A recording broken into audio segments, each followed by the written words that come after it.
नमस्कार साथियों, मैं भरत कुशवाहा आप सभी का फिर से स्वागत करता हूं इस धमाकेदार क्लास में। साथियों देखिए, आज हम पढ़ेंगे एसएससी जीडी 2023 में 24 के लिए क्या जीके जीएस का प्रैक्टिस सेट। आप लोग पता होगा कि शाम को 7 बजे पर डे यहाँ पर एसएससी जीडी का प्रैक्टिस सेट कराया जाता है। साथियों ये हमारा क्या है, प्रैक्टिस सेट नंबर 7 रहने वाला है।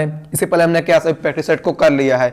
आप लोगों को नहीं देखना चाहिए, डिस्क्रिप्शन बॉक्स में आपको लिंक मिल जाएगा, वहां से देख लीजिए। साथियों इस बार का जो टारगेट हमारा 40/40 की है। इस बार वर्दी आपकी पक्की है बाई भरत से। साथियों आगे बढ़ने से पहले आप सभी लोग के लिए क्या है, एक महत्वपूर्ण सूचना है। एसएससी जीडी 2023 व 24 के लिए टॉप 200 प्लस मोस्ट इंपोर्टेंट प्रश्नों की 1-2 घंटे की लगातार मैराथन क्लास आपके लिए आने वाली है, जिसमें रहेगा क्या जीके प्लस जीएस रहेगा और स्टैटिक जीके भी रहेगा और कुछ क्या है करंट अफेयर्स के भी क्वेश्चन रहने वाले।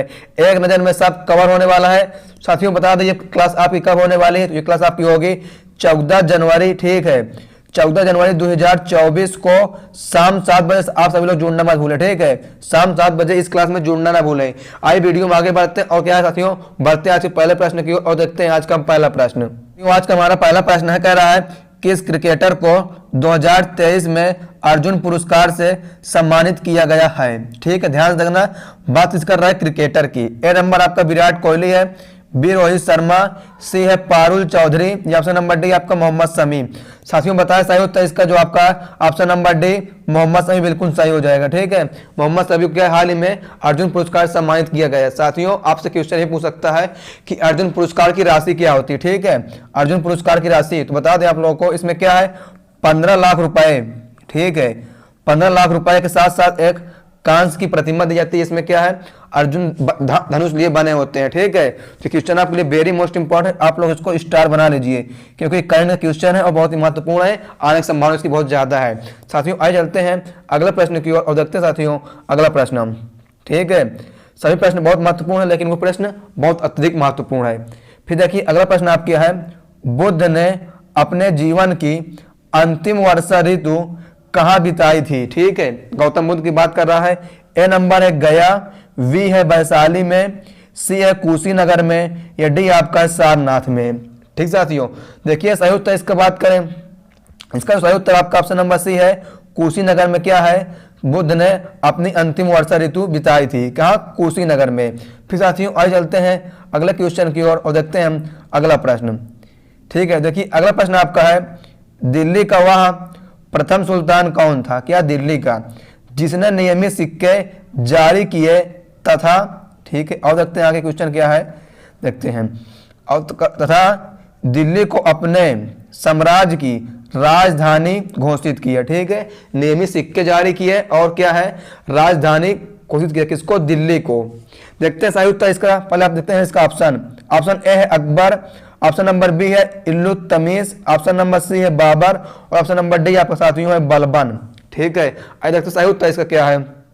साथियों बात हो सही उत्तर इसका तो ऑप्शन नंबर बी जो है इल्तुतमिश बिल्कुल सही हो जाएगा। इल्तुतमिश ने क्या है दिल्ली को अपनी राजधानी घोषित की अपने साम्राज्य में। ऑप्शन नंबर बी इल्तुतमिश बिल्कुल सही है।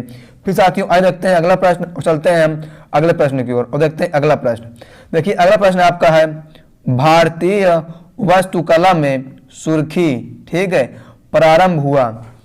देखिए ऑप्शन देखते हैं, ऑप्शन नंबर ए है कुषाणों द्वारा, ठीक कुषाणों द्वारा, बी है गुप्तों द्वारा, सी है दिल्ली के सल्तनत के सुल्तानों द्वारा, ऑप्शन नंबर इसमें डी है मुगलों द्वारा। आइए देखते हैं कि इसका सही उत्तर क्या होगा। देखिए बात करें सही उत्तर इसका जो इसका ऑप्शन नंबर आपका बी सी बिल्कुल सही हो जाएगा। ठीक है ऑप्शन नंबर सी दिल्ली के सल्तनत के सुल्तानों द्वारा क्या है ये सुर्खी प्रारंभ हुआ था, किसके द्वारा दिल्ली के सल्तनत के सुल्तानों द्वारा। ऑप्शन नंबर सी बिल्कुल सही हो जाएगा। फिर साथियों आइए देखते हैं अगला प्रश्न और चलते हैं अगले प्रश्न की ओर। देखिए अगला प्रश्न आपके लिए है, संसदीय प्रणाली में वास्तविक शक्ति निहित है।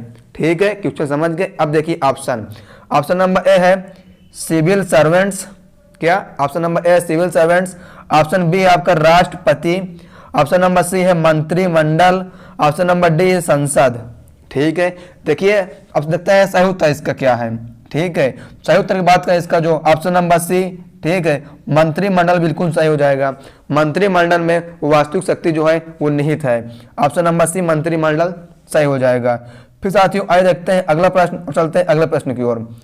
देखिए प्रश्न नंबर आपका 6 है, ठीक है, कह रहा है विधानमंडल के मंच पर किसी मंत्री के प्रस्ताव के पारित हो जाने की दिशा में, ठीक है। अब देखिए समझ गए। अब देखते हैं पहले ऑप्शन इसका। ऑप्शन नंबर ए है सरकार एक साधारण अविश्वास प्रस्ताव की प्रतीक्षा करती है। ऑप्शन नंबर बी है प्रधानमंत्री द्वारा संबंधित मंत्रियों को डांटा जाता है, ठीक है। अब देखते हैं और ऑप्शन, ठीक है। ऑप्शन नंबर सी इसमें है मंत्री को त्यागपत्र देने के लिए बाध्य किया जाता है। या ऑप्शन नंबर डी है संपूर्ण मंत्रिपरिषद त्यागपत्र देती है, ठीक है। क्वेश्चन समझ गए, ऑप्शन समझ गए। अब देखिए सही उत्तर इसका, साथियों सही उत्तर जो इसका है ऑप्शन नंबर आपका डी हो जाएगा, संपूर्ण मंत्रिपरिषद त्यागपत्र दे देती है। मतलब जो इतने भी मंत्रिपरिषद होते हैं वो क्या है, त्यागपत्र देना पड़ जाता है। तो ऑप्शन नंबर डी इसमें सही हो जाएगा। फिर साथियों आइए देखते हैं अगला प्रश्न हम और चलते हैं क्या अगले प्रश्न की ओर, ठीक है। देखिए अगला प्रश्न आपका है निम्नलिखित में से किस सिख गुरु ने, ठीक है, गुरु नानक देव जी की जीवनी लिखी थी। सिख के गुरु थे और किसकी लिखी, गुरु नानक देव की जीवनी। ऑप्शन नंबर ए है Guru Angad Dev, option number B है गुरु अमरदास, ऑप्शन नंबर सी है गुरु अर्जुन देव, या ऑप्शन नंबर डी आपका है गुरु रामदास। ठीक साथियों आइए लगते हैं सही उत्तर बात करें इसका आपका ऑप्शन नंबर ए बिल्कुल सही हो जाएगा, गुरु अंगद देव जो है बिल्कुल सही उत्तर हो जाएंगे। ऑप्शन नंबर ए गुरु अंगद देव। फिर साथियों देखते हैं अगला प्रश्न हम और चलते हैं अगले प्रश्न की ओर। देखिए अगला प्रश्न आपके लिए ये है, कह रहा है निम्नलिखित महाद्वीपों को क्षेत्रफल के अनुसार सही अवरोही क्रम में रखिए। ठीक साथियों क्या बोल रहे हैं, अवरोही क्रम में रखना है। देखते पहले पर दिया है यूरोप, दूसरे नंबर पे है ऑस्ट्रेलिया, तीसरे पे है अफ्रीका और चौथे नंबर पे आपका है दक्षिण अमेरिका। अब देखिए इस कोड भाषा में कैसे लिख रहा है बता, इसका कहने का मतलब है कि 1 2 3 4 सही है, ठीक है। फिर कह रहा है कि 4 1 3 2 है, सी नंबर है 2 1 4 3, ये डी नंबर आपका 3 4 1 2। ठीक साथियों देखिए सही उत्तर इसका साथियों जो है आपका ऑप्शन नंबर डी है 3 4 1 2। ठीक है, क्षेत्रफल की दृष्टि से सही क्रम क्या होगा, तीसरे पे यानी पहले आपका अफ्रीका आएगा, ठीक है, फिर आपका दक्षिण अमेरिका आएगा, फिर पहला नंबर यूरोप आएगा और लास्ट में ऑस्ट्रेलिया जाएगा। ये क्या होगा आपका क्षेत्रफल के अनुसार अवरोही क्रम हो गया। ठीक है, समझ गए। आइए देखते हैं फिर अगला प्रश्न हम चलते हैं अगले प्रश्न की ओर। देखिए अगला प्रश्न आपका है हिमनी झील इटस्का, क्या हिमनी झील इटस्का निम्नलिखित नदियों में से किसका एक स्रोत है, किस एक का स्रोत है। ठीक है, ए नंबर है यमुना, बी है मिसिसिपी, सी है नील या डी अमेजन। देखिए सही उत्तर इसका जो है ऑप्शन नंबर बी है मिसिसिपी सही हो जाएगा। ठीक है, हिमनी झील इटस्का जो है मिसिसिपी की नदी का एक स्रोत है। ऑप्शन नंबर बी सही मिसिसिपी। फिर साथियों आइए देखते हैं अगला प्रश्न, चलते हैं हम अगले प्रश्न की ओर और देखते हैं साथियों अगला क्वेश्चन हम। देखिए अगला क्वेश्चन आपका है ऋग्वेद में उल्लिखित, ठीक है, उल्लिखित प्रसिद्ध 10 राजाओं, ठीक है, इसको क्या बोलते हैं, 10 रग युद्ध भी बोलते हैं। 10 राजाओं क्या बोलते हैं, 10 रग युद्ध का युद्ध किस नदी के किनारे लड़ा गया था। ठीक है, ए नंबर है पुरुषणी, बी है सरस्वती, डी है नील नदी, या ऑप्शन नंबर आपका है डी गंगा नदी। ठीक है, देखिए सही उत्तर इसको साथियों जो है ऑप्शन नंबर आपका है पुरुषणी नदी। ठीक है, पुरुषणी नदी के किनारे जो है लड़ा गया था। ऑप्शन नंबर ए बिल्कुल ही सही उत्तर हो जाएगा। फिर साथियों आइए चलते हैं हम अगले प्रश्न की ओर और देखते हैं अगला प्रश्न। देखिए प्रश्न नंबर अगला आपका है निम्नलिखित में से किसे एशिया के ज्योतिपुंज के तौर पर जाना जाता है, क्या ज्योतिपुंज किसका, एशिया का। ऑप्शन नंबर ए देखिए गौतम बुद्ध को, ऑप्शन बी है महात्मा गांधी को, ऑप्शन नंबर सी है महावीर स्वामी को, ऑप्शन नंबर डी आपका है स्वामी विवेकानंद को। ठीक साथियों देखते हैं सही उत्तर इसका क्या है, इसका सही उत्तर जो आपका है ऑप्शन नंबर ए हो जाएगा, गौतम बुद्ध को जाना जाता है। किनको, ऑप्शन नंबर आपका ए गौतम बुद्ध को। फिर साथियों आइए चलते हैं हम अगले क्वेश्चन की ओर और देखते हैं हम अगला। देखिए प्रश्न नंबर आपका अगला है, क्वेश्चन नंबर 12 है भारत में भारी जल बनाया जाता है। ठीक है, भारत में जो भारी जल कहाँ बनता है, ए है ट्राम्पे में, ट्राम्बे, ठीक है, ए नंबर ट्राम्बे में। और ऑप्शन नंबर बी दिया है असम में, ऑप्शन नंबर सी दिया दिल्ली में, ऑप्शन नंबर डी दिया आपका भोपाल में। साथियों देखिए सही उत्तर इसका जो है ऑप्शन नंबर ए हो जाएगा ट्राम्बे में। ठीक है, क्या ऑप्शन नंबर आपका ए ट्राम्बे में। ट्राम्बे में क्या साथियों, भारी जल को बनाया जाता है। फिर साथियों आ जाते हैं अगला क्वेश्चन, चलते हैं अगले प्रश्न की ओर। देखिए प्रश्न नंबर आपका अगला है, जब राजा वोडियार ने मैसूर राज्य की स्थापना की तब विजयनगर साम्राज्य का शासक कौन था। ठीक है, देखते सही इसका उत्तर, पहले ऑप्शन देख लेते हैं। ऑप्शन नंबर ए है सदाशिव, ऑप्शन नंबर बी है तिरुमल, ऑप्शन नंबर सी है रंगा द्वितीय, ऑप्शन नंबर डी है वेंकट द्वितीय। ठीक साथियों, देखिए सही उत्तर इसका जो हो जाएगा वो ऑप्शन नंबर आपका डी है वेंकट द्वितीय। ठीक है, कौन सा शासक था आपका, वेंकट द्वितीय हो जाएगा। फिर साथियों आगे चलते हैं अगले क्वेश्चन की ओर और देखते हैं अगला हम। ठीक है, देखते हैं अगला प्रश्न। अगला आपका है, निम्न में से कौन भारत में निर्मित युद्धक विमान है। ठीक है, मतलब जो भारत में भी बना हो और युद्धक विमान हो।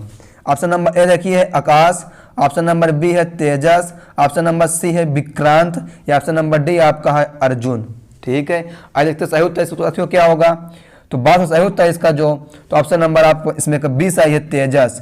तेजस क्या है, एक मेड इन इंडिया ठीक है विमान है, और इन सब में क्या है जो मेड इन इंडिया नहीं है। तो ऑप्शन नंबर बी तेजस सही हो जाएगा। तेजस जो है कि भारत द्वारा ही निर्मित है, ये भारत में ही बना है। फिर चलते हैं अगले प्रश्न की और देखते हैं साथियों अगला क्वेश्चन हम चलते हैं। अगला देखिए आपके लिए है, राष्ट्रीय उद्यमिता एवं लघु व्यवसाय विकास संस्थान स्थित है। कहाँ स्थित है बताइए।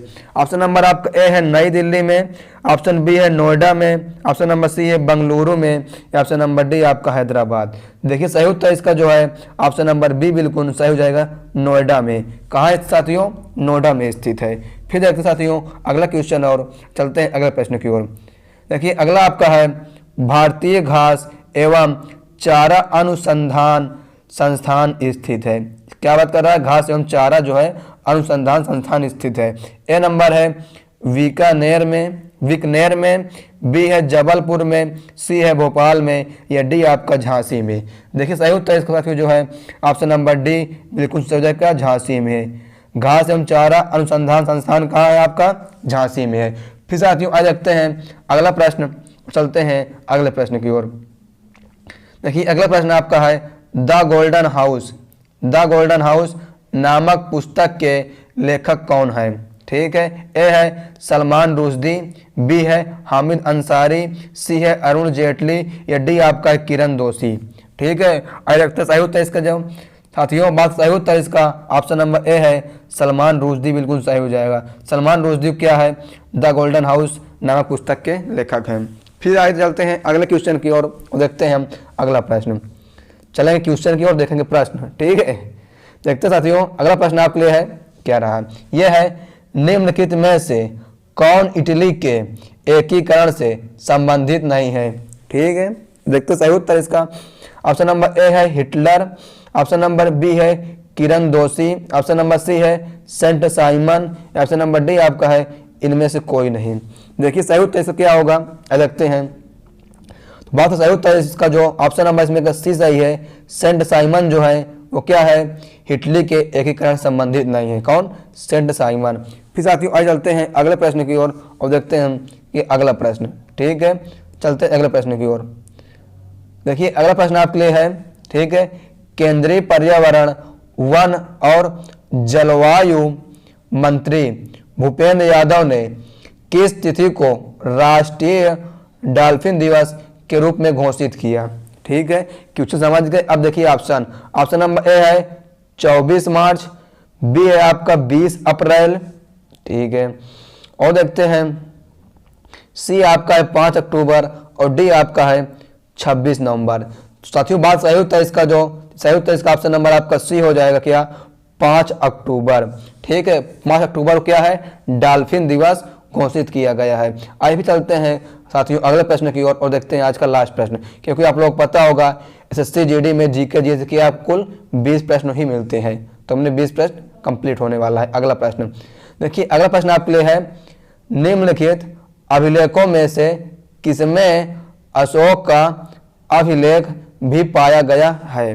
ठीक है, आप देखते पहले इसका ऑप्शन नंबर ए है महाछात्रप रुद्रदमन का जूनागढ़ अभिलेख, बी है गौतमी पुत्र सतकर्णी से संबंधित नासिक प्रशिस्त, ऑप्शन नंबर डी है खारवेल का हाथी गुफा अभिलेख, या ऑप्शन नंबर डी है उपयुक्त में से कोई भी नहीं या किसी में भी नहीं। ठीक है, सही उत्तर देखिए इसका जो है ऑप्शन नंबर आपका ए हो जाएगा महाछात्रप रुद्रदमन का जूनागढ़ अभिलेख में पाया गया था। ठीक है, समझ गए साथियों, 20 क्वेश्चन कंप्लीट हो गए। आप लोगों को फिर से बता दें एक बार कि आप सभी लोग क्या है 14 जनवरी को, ठीक है 14 जनवरी शाम 7 बजे, ठीक है शाम 7 बजे हमारे साथ जुड़ना ना भूलें, क्योंकि आप लोग उस दिन क्या है जीके जीएस की प्लस स्टैटिक जीके की एक महामैराथन क्लास आपके लिए आने वाली है, जो कि आपकी 2 घंटे से ऊपर चलने वाली है। तो उसमें आप लोग जरूर एक बार जुड़ें, क्योंकि उससे बाद एक भी क्वेश्चन आपको नहीं आने वाला। वो सभी क्वेश्चन क्या है बहुत ही महत्वपूर्ण है और कई बुकों से मिलाकर बनाया गया है। तो आप लोग उस वीडियो में एक बार जरूर जुड़ें। और इस वीडियो की भी क्या है अगर आप लोग को अच्छी लगी हो, ठीक है, तो एक लाइक कर दें और अपने दोस्त या दोस्तनियों में शेयर करें जो लोग क्या एसएससी जीडी की तैयारी कर रहे हैं। क्योंकि आप लोग यहाँ पास का इस बार जीके जीएस में मैं दावे के साथ कहता हूँ कि आप कम से कम 20 में, ठीक है आपका 15 से 16 तो सही होने ही वाला है। ये मेरा बात लिख के रख लीजिए, ठीक है 15 से लगभग 16 को सही होने वाला है। बस आपको करना यही काम है कि बने रहें, जितना आपको पढ़ाते हैं उतना एक बार जरूर पढ़ें, ठीक है। और कमेंट्स करिए आप लोग ये कि सर ये वीडियो में कैसी लगी और आप लोगों को 20 में कितने क्वेश्चन का जो आंसर था वो पहले से मालूम था, ठीक है 20 में आप लोगों का क्वेश्चन का आंसर था वो पहले से कितने का मालूम था। तो कमेंट्स आप लोग जरूर करें और आप लोग इस चैनल को सब्सक्राइब भी करें और बेल आइकन पर ऑल पर क्लिक करें, ताकि जब भी आपका कोई अपडेट आए या एसएससी जीडी का लेटेस्ट अपडेट की वीडियो आपको सबसे पहले प्राप्त हो। Thanks for watching this video. साथियों जय हिंद, वंदे मातरम। आइए आपसे मिलते हैं नेक्स्ट वीडियो में। नेक्स्ट वीडियो क्या है सेट 8 लेके आएंगे और उसके अगले दिन, ठीक है यानी 14 जनवरी को फिर से बता दें महामैराथन क्लास आपकी आने वाली है 7 बजे, तो उसमें जरूर जुड़ें। Thank you so much. जय हिंद, वंदे मातरम।